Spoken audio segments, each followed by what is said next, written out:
Uma boa noite a todos e que a paz do nosso Senhor Jesus Cristo esteja conosco, hoje e sempre.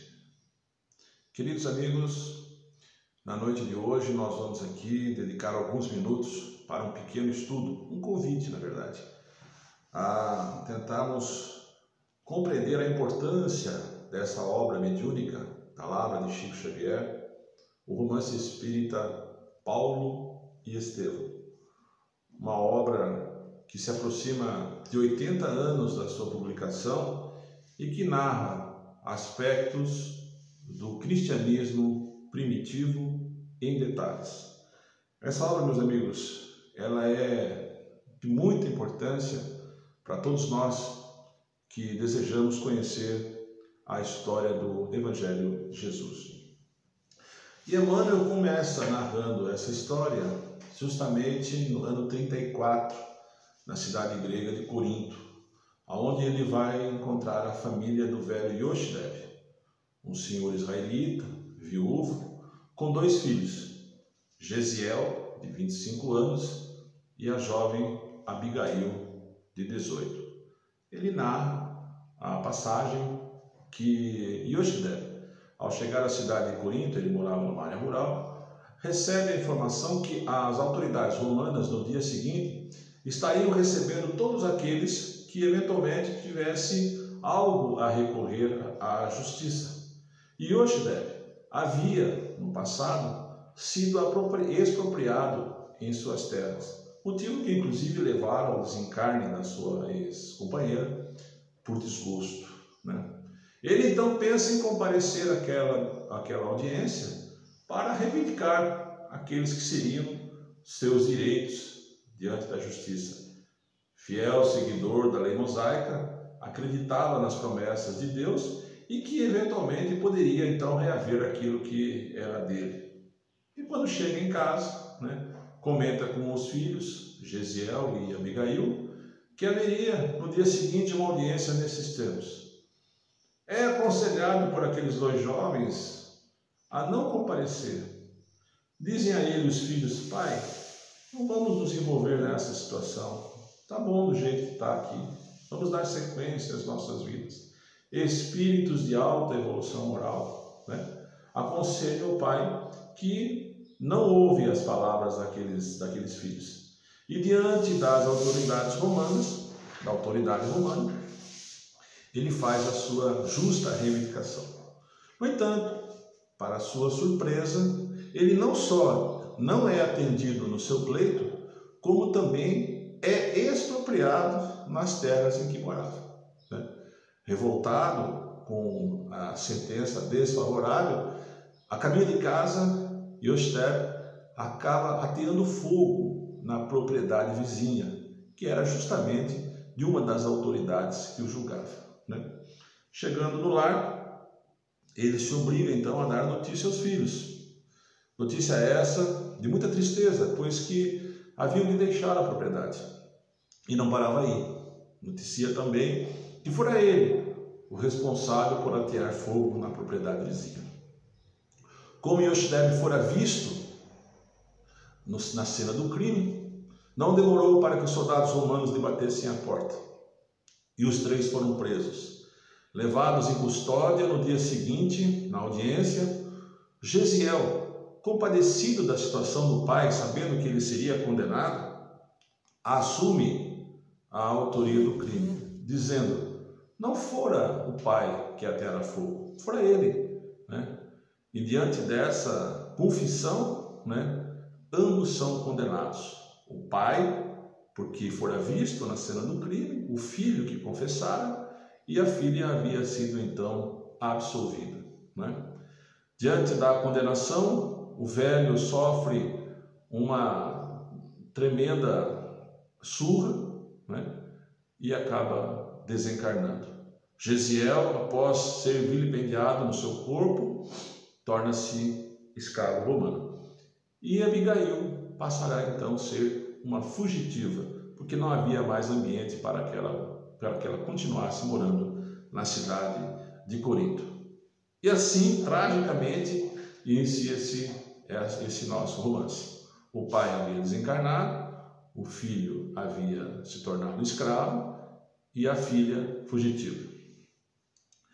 Gesiel, depois de passado algum tempo na prisão, é encaminhado às galeras romanas, num trabalho físico muito penoso, nas embarcações. Espírito superior que o era, não revolta-se diante da situação e aceita com prudência a nova condição. E a história discorre até o momento que embarca naquela nau uma autoridade romana de nome Sérgio Paulo. Após embarcar, Sérgio contrai uma doença contagiosa e é isolado na embarcação. E o comandante da nau acaba destacando o jovem Gesiel, aquele espírito manso e pacífico, para cuidar daquela autoridade. Passado algum tempo, aquela autoridade de nome Sérgio Paulo recupera a saúde. No entanto, Gesiel é contagiado pela doença e acaba adquirindo a peste. E nessa condição é sentenciado a ser jogado ao mar. Afinal de contas, ele era um escravo romano, e não se iria arriscar toda a embarcação por conta de um escravo. Aí, aquela autoridade acaba intervindo, num gesto de gratidão que dá a ele a sua liberdade. O próprio Sérgio Paulo o encaminha num bote a uma praia deserta, aonde ele é deixado à própria sorte. Desembarcado na praia de Jope, recebe algum dinheiro e a recomendação de que mudasse de nome, porque afinal de contas, um escravo romano não poderia ser liberto. Deixado à própria sorte, acreditava-se que ele não resistiria. No entanto, foi socorrido e encaminhado à cidade de Jerusalém, aonde bate as portas da casa do caminho. E quem o acolhe? Simão Pedro, que ao lado de João, evangelista, de Felipe, de Tiago Menor, formavam na cidade de Jerusalém o primeiro núcleo cristão, a casa do caminho. E aqui Emmanuel faz uma advertência muito interessante, porque ele nos coloca que a casa do caminho não era apenas um núcleo religioso de pregação do evangelho, mas um núcleo de assistência social, como dizendo, não se basta pregar o evangelho, é preciso ir até os doentes e necessitados. Então Gesiel é acolhido, recupera-se da saúde, e torna-se então um membro daquela nova comunidade. Recebe ele, através de Simão, a informação de que aquele núcleo cristão era dedicado à figura de Jesus.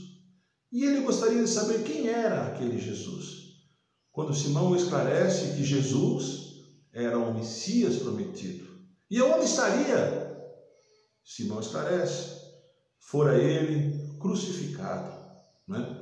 E então Gesiel começa a tomar contato com aquela nova realidade. Ele que era um grande conhecedor das leis mosaicas, que acreditava na figura da vinda do Messias prometido, agora se convencera de que o Messias já havia chegado e atendia pelo nome de Jesus.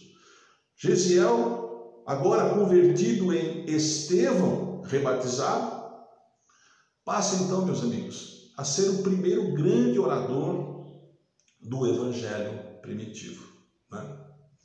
Naquela mesma época, chega à cidade de Jerusalém, vindo de Tarso, um jovem de formação clássica, preparado para assumir o sinédrio local, de nome Saulo.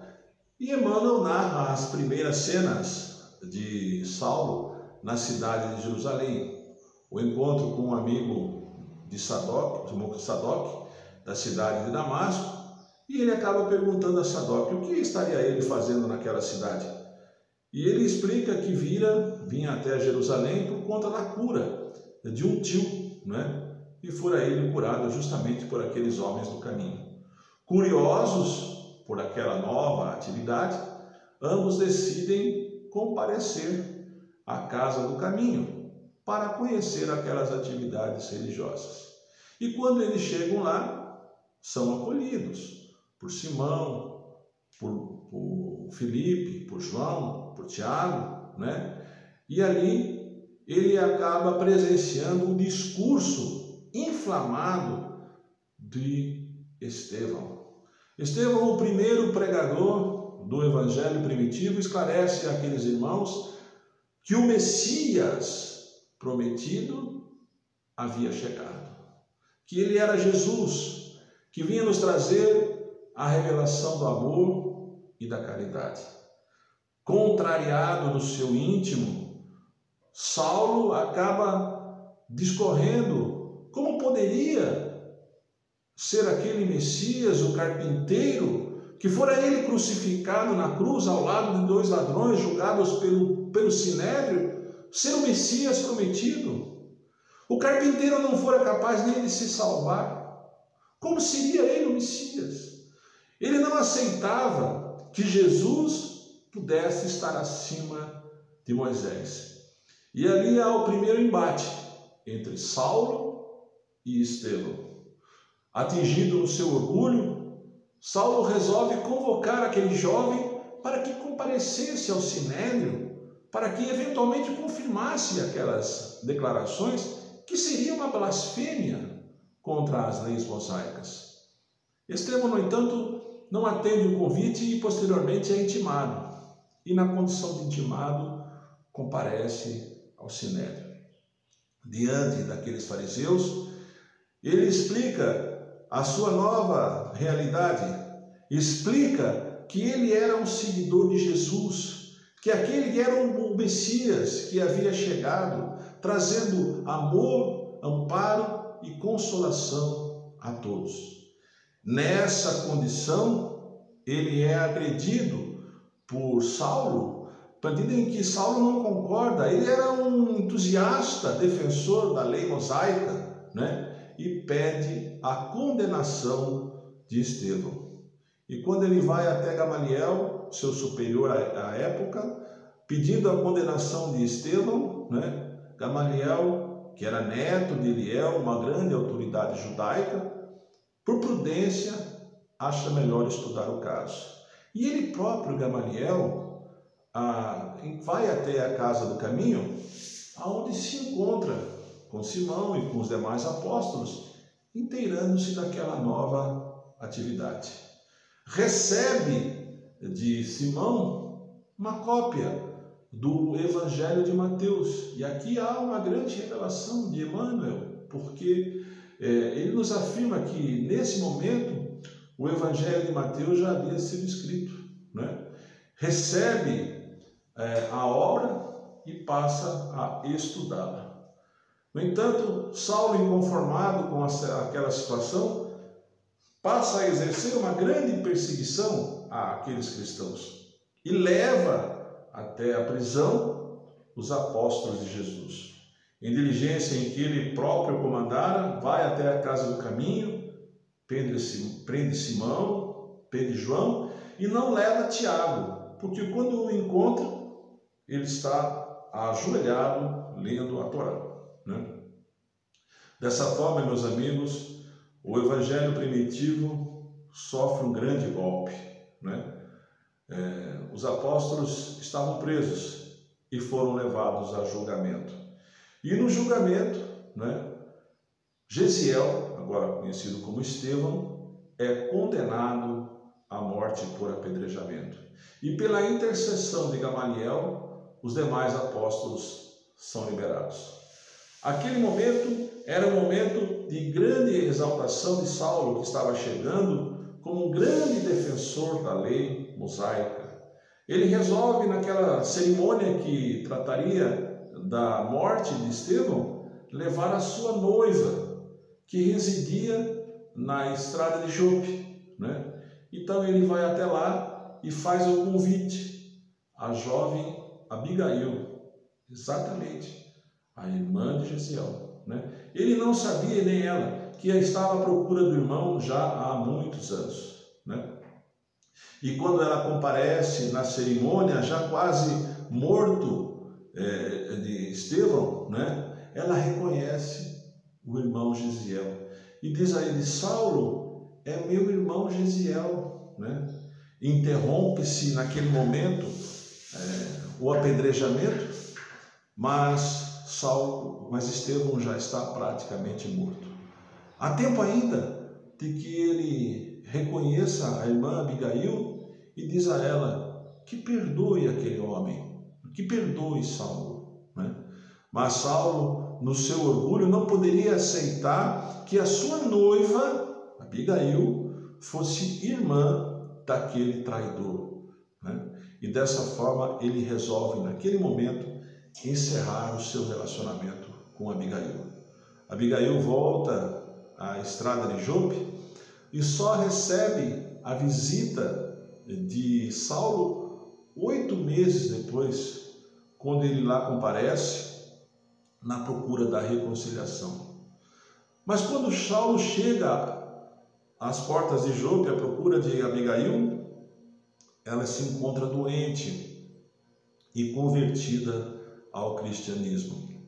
Ela recebera as informações de um velho Ananias, que por lá passava e se estabelecera, que dá a ela as primeiras orientações do evangelho que o próprio irmão seguia.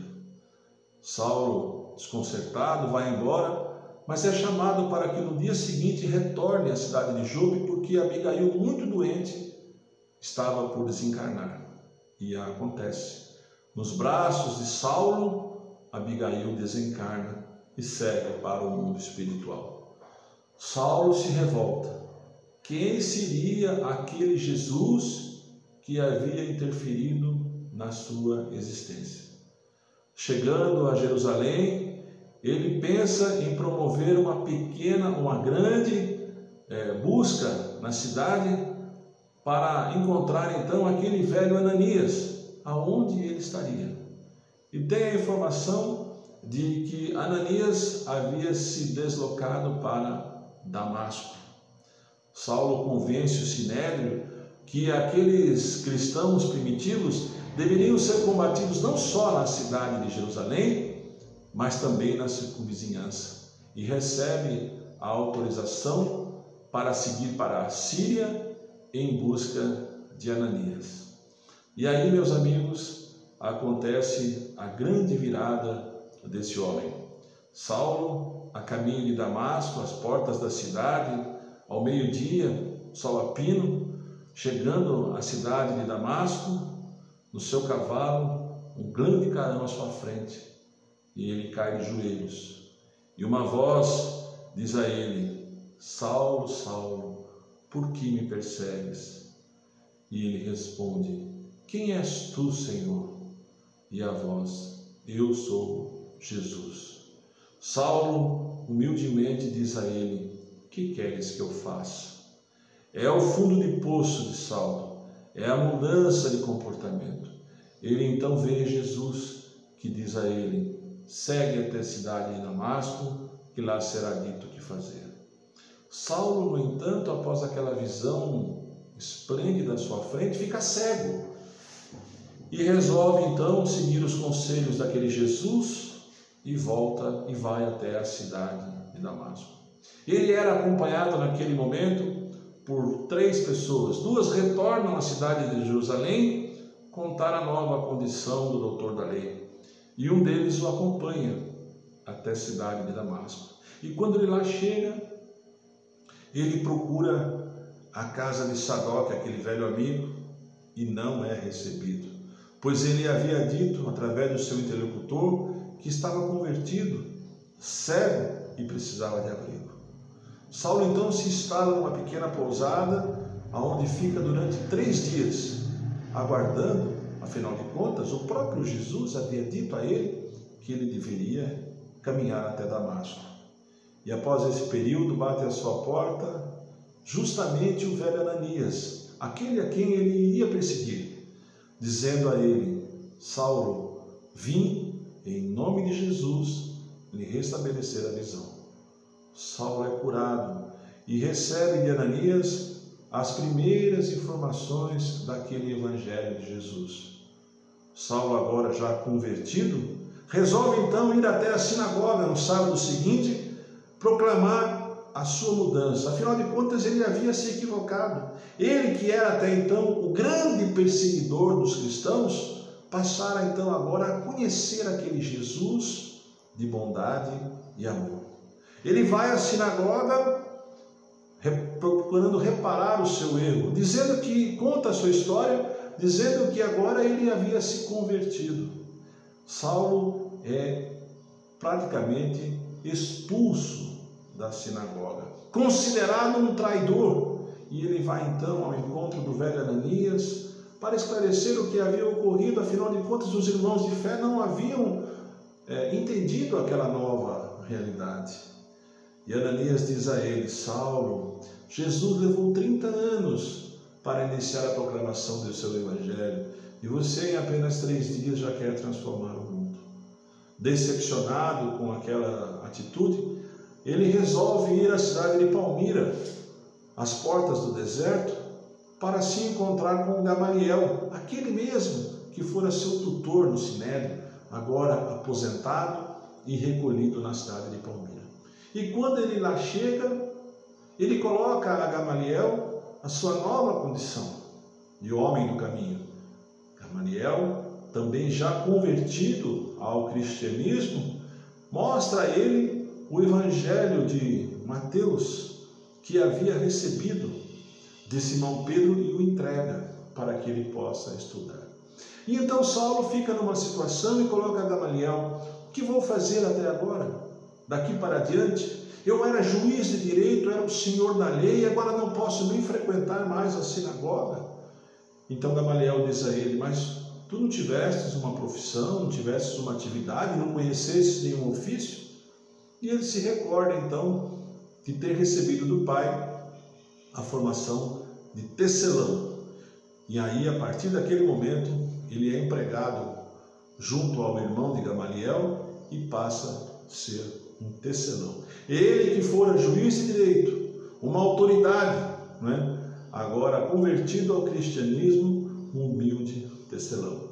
E nessa condição, ele vai até o meio do deserto, ao lado de 2 companheiros, Aquila e Prisca, sua esposa, aonde Saulo fica 3 anos no deserto, trabalhando e refletindo sobre a sua nova realidade, aproveitando também os momentos para estudar, que após esse período ele resolve então voltar à cidade de Damasco, na mesma sinagoga que ele havia proclamado o seu evangelho pela primeira vez. Ele retorna, agora mais experiente, de pele queimada pelo deserto. Ele vai pregar então o evangelho àqueles irmãos, e mais uma vez Saulo é escorraçado diante daqueles irmãos, E é dito a ele ordem de prisão. Mas como os judeus não encontraram naquele momento, por surpresa da chegada dele, a ordem propriamente dita, ele acaba indo embora. E naquela mesma noite, aconselhado por Ananias, ele retorna para Jerusalém, passando as muralhas dentro de uma cesta de vinha. E meus amigos, quando Saulo chega à cidade de Jerusalém, ele vai justamente bater as portas da casa de caminho. E quando ele chega, o interlocutor pergunta quem seria, e ele diz: diga a Simão que Saulo de Tarso procura, em nome de Jesus. Os apóstolos ficam absolutamente perplexos, porque Saulo fora ele que iniciara o processo de perseguição dos cristãos. Teria ele realmente se reformado ou seria uma cilada? Então reúnem-se, e Simão, lembrando das ideias e promessas de Jesus de acolher a todos, acaba enviando Barnabé, que havia depois de se transformar num grande companheiro de Saulo, para então interrogá-lo e saber da sua nova condição. E Saulo então detalha a sua situação para Barnabé, colocando para ele sua nova condição, colocando para ele aquilo que havia acontecido na estrada de Damasco e toda a sua modificação.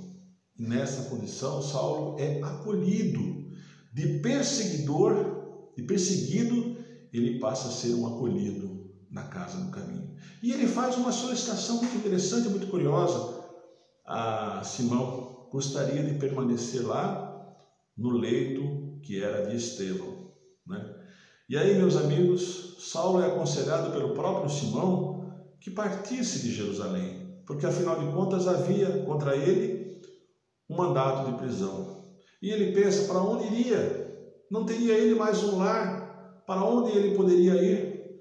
Pensa então a retornar a Tarso, a casa de seus pais.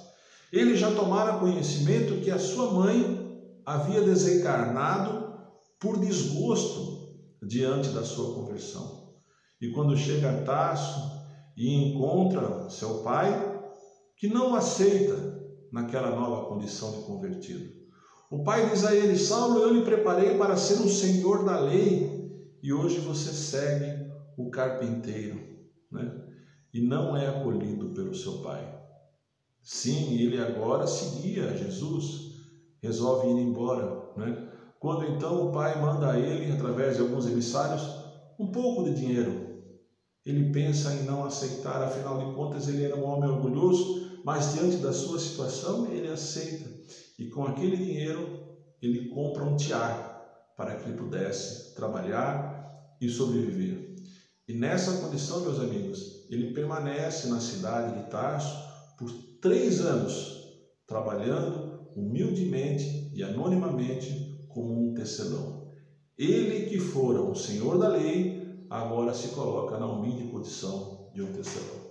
Até que num determinado momento ele recebe a visita de Barnabé, que o procura por conta de uma mensagem de Simão Pedro, que ambos deveriam seguir a cidade de Antioquia, na Turquia, onde estava sendo fundado o primeiro núcleo cristão fora da cidade de Jerusalém.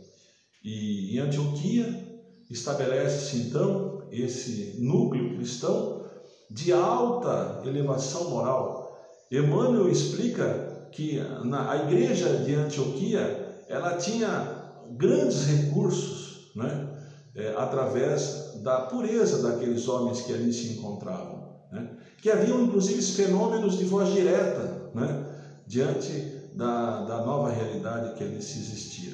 É lá em Antioquia que ele conhece Lucas, um médico grego, que aconselha aqueles irmãos para que adotem o nome de cristãos, porque até então eles eram conhecidos como homens do caminho.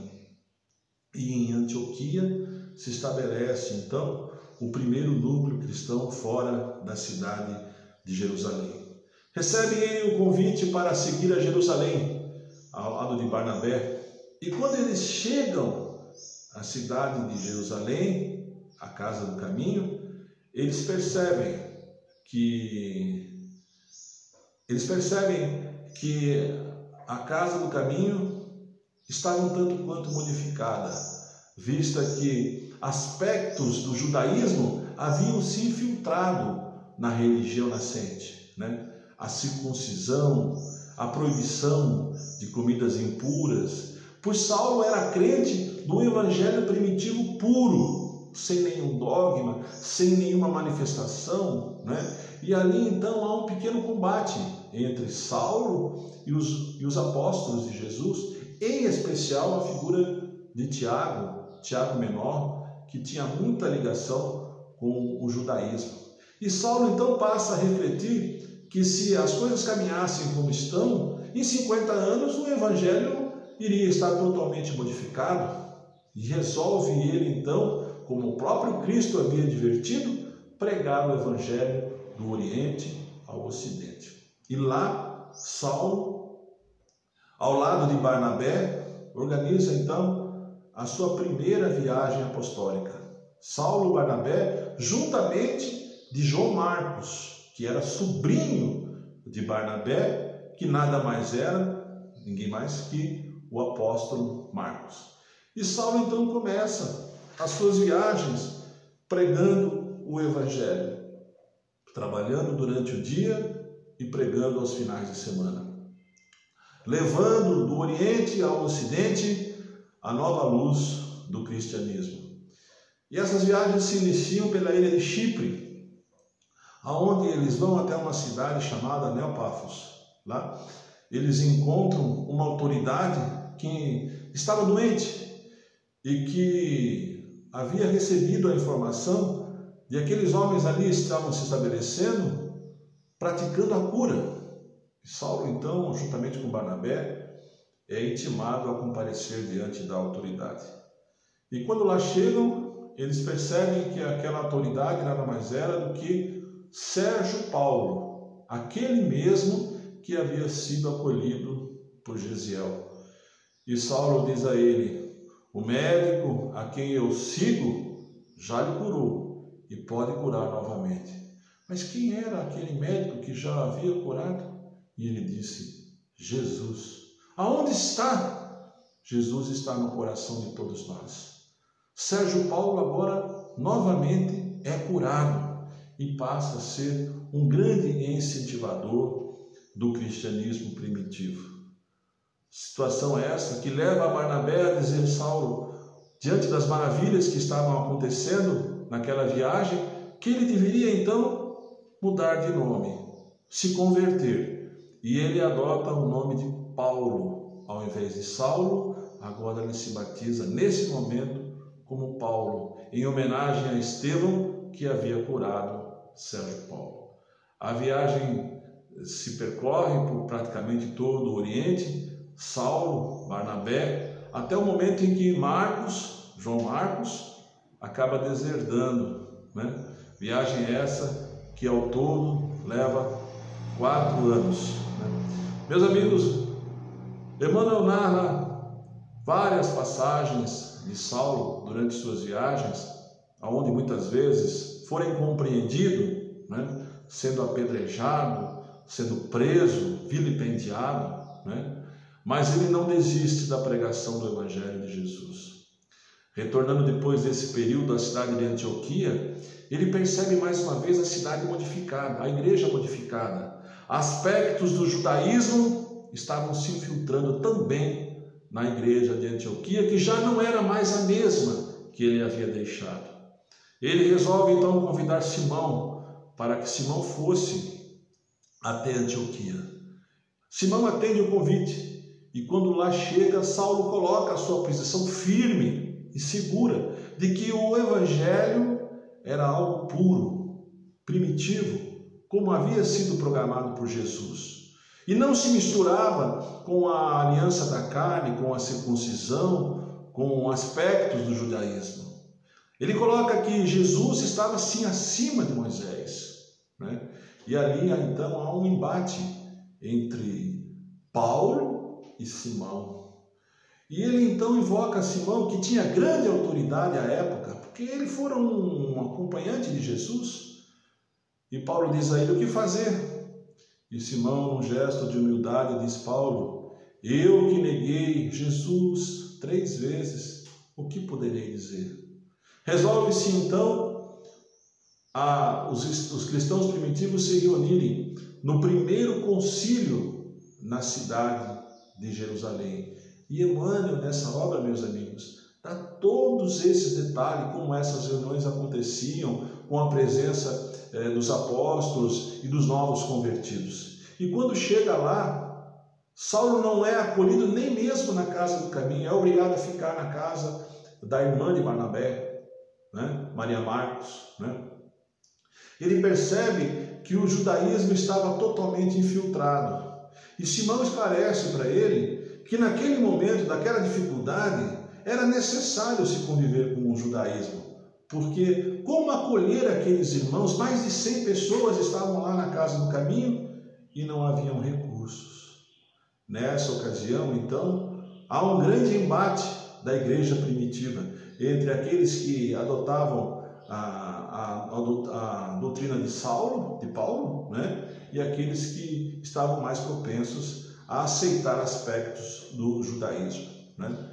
Saulo, teoricamente, sai vencedor daquele embate e passa então a realizar uma segunda viagem essa com o objetivo de divulgar o evangelho e amealhar recursos para a igreja primitiva de Jerusalém, para que ela não dependesse tanto dos judeus da época, né? E aí inicia-se a segunda viagem de Saulo, aonde Emmanuel narra aspectos muito interessantes das suas passagens pela Grécia, por Éfeso, né? Até se estabelecer na cidade de Corinto, onde ele fica 1 ano e 8 meses praticamente. E é em Corinto, né, que Saulo começa a perceber a dimensão do seu trabalho, né? Ou seja, aquelas novas igrejas nascentes que ele havia fundado ao lado de Barnabé, agora ele estava ao lado de Silas, mas que ele havia fundado, desejavam a sua presença. E ele já não consegue mais, a idade vai chegando, e ele recebe então a informação de que ele deveria escrever. E surge aí então as cartas de Paulo, as epístolas de Paulo, inicialmente escritas por Silas, posteriormente por ele. Ele começa a divulgar através das suas cartas o ideal cristão, né? E isso passa a acontecer com uma certa frequência.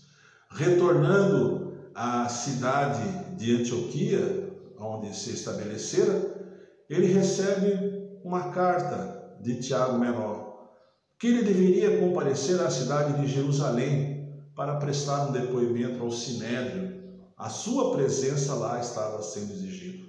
Paulo deveria comparecer ao Sinédrio, né? Os judeus da época entendiam que Paulo estava esvaziando as sinagogas com a nova pregação do Evangelho e queriam a presença dele lá, né? Ele reflete, imaginando que se ele voltasse a Jerusalém, ele seria preso.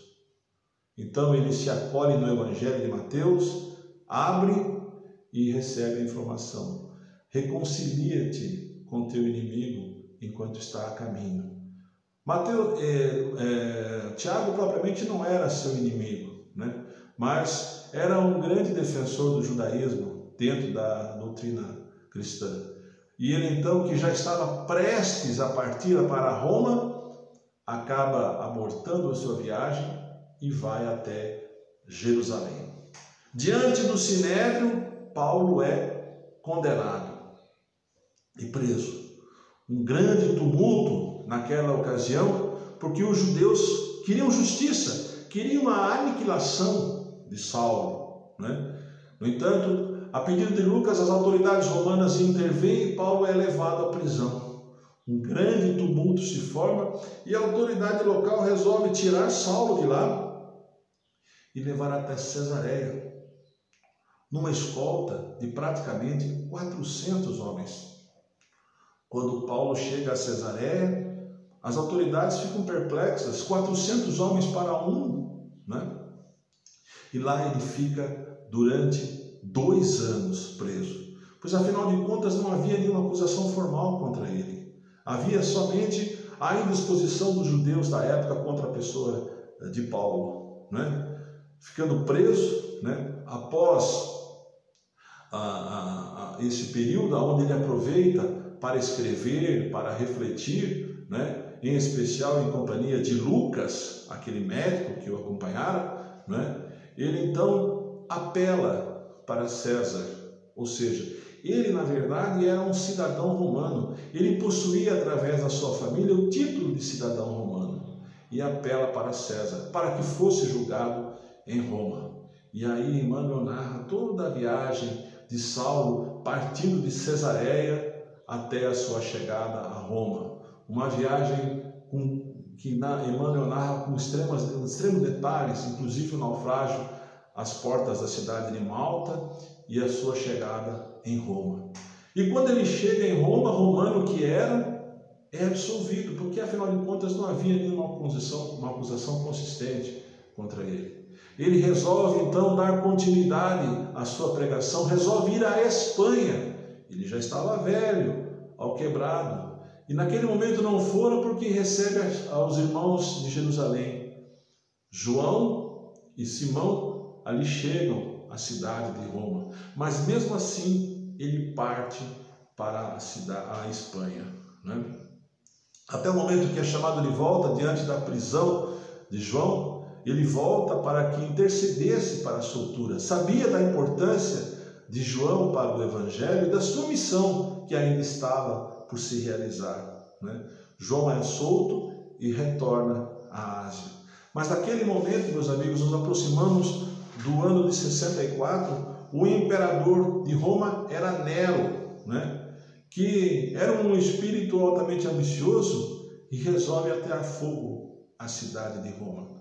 Roma queima por 14 dias, né? E eles acabam atribuindo aquele incêndio criminoso que iniciava-se no grande circo, né, a responsabilidade dos cristãos. Nesse momento a perseguição torna-se implacável. Paulo é preso, apela para o próprio Nero, né, mas ele é condenado à morte. E ali em Roma, meus amigos, termina o martírio desse grande pregador do Evangelho. Paulo é decapitado, né? Chega ao mundo espiritual vitorioso, no entanto, ainda sem recobrar a visão.